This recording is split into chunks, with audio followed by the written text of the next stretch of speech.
not like I'm not ever going to be an addict again, and trying to be really fit and healthy.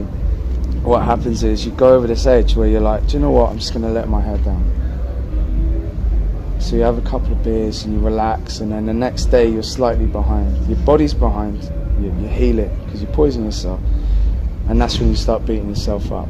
Not like, oh, you're a terrible person, but you go, right, just have a couple of beers, get through this. And there's this slow, meandering thing where you're just constantly doing this, and it feels good because it's taken away, you're distracting yourself from the real kind of lingering pressures that aren't going to go away unless you fucking are proactive, you're assertive, you hold yourself accountable, you hold yourself responsible for these things, and you know, you have to function highly to get all these things done that you've built over decades and do it well.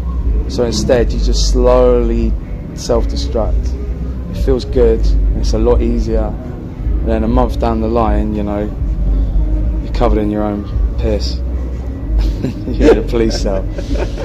And I think that's what I do really well, is I like slow, like it's that, like, I think I'm giving myself a break when actually I'm doing the opposite. I'm building this, slowly adding a little bit more dirt to a mountain that I'm gonna have to fucking climb. It's always gonna be there, but you're just making it worse. And if you just stay on it and act on the fact that these things aren't gonna go away unless you go away. And you don't want to go away, you know? I work my ass off for what I love, and I don't listen to the pricks. But unfortunately, one of the biggest pricks I know is there all the time, and I have to make sure that I don't get that shovel out, just add a little bit more dirt to that mountain every day, because it happens, it's easy. Does it get easier though? Because you've obviously been through. Fuck yeah, it's easier. Because I tell you what, you can spot the destruction a mile away. Not a mile away, that's what I mean, it's insidious. Okay, it creeps in, and then suddenly I'm like, fuck, I'm bang on all the drugs and booze again, what am I doing?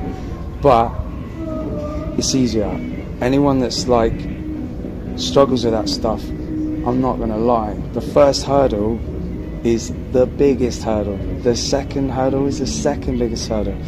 2 years down the line of sobriety, I realised just how beautiful life can be. I'd like to think I don't repeat my mistakes too often. But even if I do, you know, like what, I'm fucking grieving, or I'm hungover, or I'm angry, or there's so many like factors and elements that push you to make stupid mistakes, say things. You know, everyone does it, that thing where you like don't say what you're about to say in your head, and then you fucking say it anyway. And next thing you know, they're climbing up the walls or smashing plates or knocking you the fuck out. After my mum died, I was like super angry and mad into drugs. Like, drugs were great at the time. I couldn't think of anything better than doing all the drugs, and I did. Like, you know, I was sober for 2 years up until like last October, and I started drinking again and doing drugs, and then like I realised no matter how balanced and sensible I am in between, it will always spiral into something. Yeah. And I've always spiraled. But I think the more insidious and the more important thing to bring up about my beating myself up is that I'll go through a state, the stresses and like the existential weight of like having pressures to be someone, be a father, be a successful artist, be a writer, be creative, you know, on the clock, touring, being a good friend, being a patient friend. When you get to a certain point, you actually go, fuck, the air is different, and you feel like you could smash the fucking world up. And that's what I want to get back to. And luckily this interview is a week after me starting sobriety again, and I feel great. And like, but it's only the first start of the journey. You know that you've got another few months, 6 months, year to forever get back into it. Forever. It's gonna, you know, it's never ending, and that's the beautiful thing. I'm lucky. I get forever. Some people don't get forever. Yeah. So what was the hurdle? You don't have to answer, but a couple of weeks ago, what was the hurdle to just go, fuck this, I need to stop? Well, I was at Glastonbury, and like we just did our show on the Saturday, and I felt awful.